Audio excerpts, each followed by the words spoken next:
आज Doubtnut app download करें। Doubtnut पर अपने सभी गणित, रसायन विज्ञान, भौतिक विज्ञान और जीव विज्ञान के डाउट्स का करो सफाया। बस प्रश्न की फोटो खींचो, एक ही प्रश्न को क्रॉप करो और तुरंत वीडियो सोल्यूशन पाओ। अभी डाउनलोड करें। हेलो दोस्तों, प्रश्न है किसी कमरे में उपस्थित प्रत्येक व्यक्ति एक दूसरे से हाथ मिलाता है।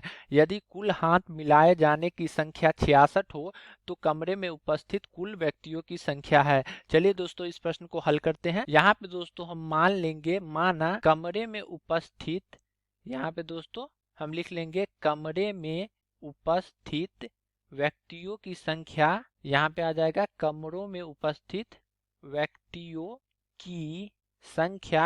ठीक है, इसे दोस्तों हम मान लेंगे n के बराबर। ठीक है, और दोस्तों प्रश्न में हमें दिया हुआ है कुल हाथ मिलाए जाने की संख्या। ठीक है, यहाँ पे हम लिख लेंगे कुल हाथ मिलाए जाने की संख्या यहाँ पे दी हुई है 66 के बराबर। ठीक है, तो लिख लेंगे कुल हाथ मिलाए जाने की संख्या 66 है। अब दोस्तों हम समझ लेते हैं, जैसा कि हम जानते हैं कि हाथ मिलाने के लिए दो व्यक्तियों की आवश्यकता होती है। यहाँ पे हम मान लेंगे कि एक व्यक्ति ए है और एक व्यक्ति बी है। तो दोस्तों दो व्यक्ति जब हाथ मिलाते हैं तो हम कह सकते हैं कि हाथ मिलाए जाने की संख्या 1 होगी। इसे दोस्तों हम संचय की मदद से लिख सकते हैं कि कोई भी दो व्यक्ति को अगर हम चुन लेंगे दिए गए कुल व्यक्तियों में से, तो दोस्तों हमें हाथ मिलाए जाने की संख्या प्राप्त होगी। यहाँ पे दो व्यक्ति है तो दो में से हमें दो व्यक्तियों का चयन करना होगा। तो इसका तरीका आ जाएगा 2C2, क्योंकि हाथ मिलाने के लिए दो व्यक्तियों की आवश्यकता होती है। और दोस्तों 2C2 बराबर होता है 1 के। तो यहाँ से देख सकते हैं दो व्यक्तियों द्वारा एक तरीके से हाथ मिलाया जा सकता है।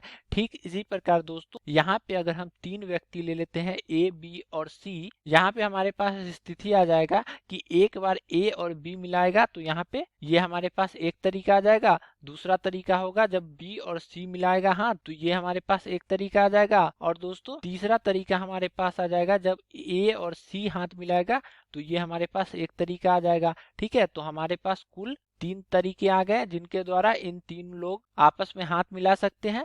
अब दोस्तों इसे हम सूत्र की मदद से देख सकते हैं। हमारे पास 3 लोग हैं, इन 3 लोगों में से कोई भी 2 लोग का चयन कर लेंगे तो कुल हाथ मिलाए जाने की संख्या प्राप्त होगी। तो दोस्तों 3C2 बराबर होता है 3 के। तो यहाँ पे देख सकते हैं हमारे पास 3 प्राप्त हो गया। इसी प्रकार यहाँ पे दोस्तों हमने व्यक्तियों की संख्या n माना है, तो n में से कोई भी दो व्यक्तियों का चयन कर लेंगे तो हमारे पास व्यक्तियों द्वारा कुल हाथ मिलाए जाने की संख्या प्राप्त होगी।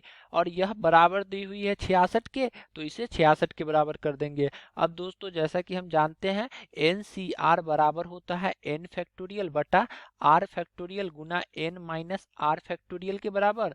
और n फैक्टोरियल बराबर होता है प्रथम n प्राकृत संख्या के गुणनफल के, जिसे हम लिख सकते हैं n गुना n माइनस 1, और ये गुना होते चला जाता है 3 गुना 2 गुना 1 तक।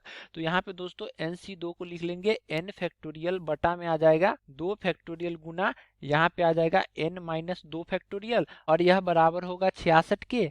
आगे दोस्तों हम n फैक्टोरियल में से दो गुणक बाहर निकाल लेंगे तो यहाँ पे आ जाएगा n गुना n माइनस 1, और यहाँ पे हमारे पास क्या बचेगा n माइनस 2 फैक्टोरियल। ठीक है, बटा में हमारे पास आ जाएगा 2 फैक्टोरियल का मान 2 के बराबर होता है, और यहाँ से आ जाएगा n माइनस 2 फैक्टोरियल, यह बराबर होगा 66 के।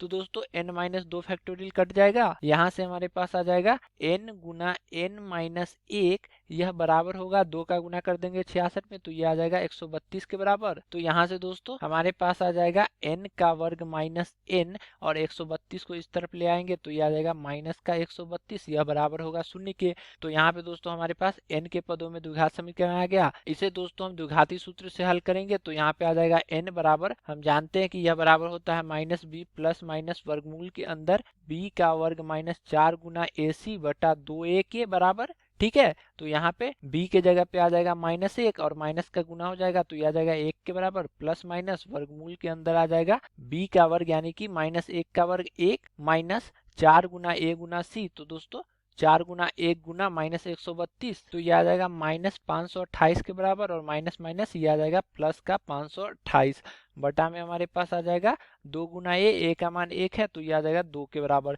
तो यहाँ से हम लिख सकते हैं ये आ जाएगा 1 प्लस माइनस 528 प्लस 1 529 और 529 का वर्गमूल बराबर होता है 23 के, तो यहाँ पे लिख लेंगे 23 और बटा में आ जाएगा 2। तो दोस्तों यहाँ से हमारे पास n का 2 मान आएगा।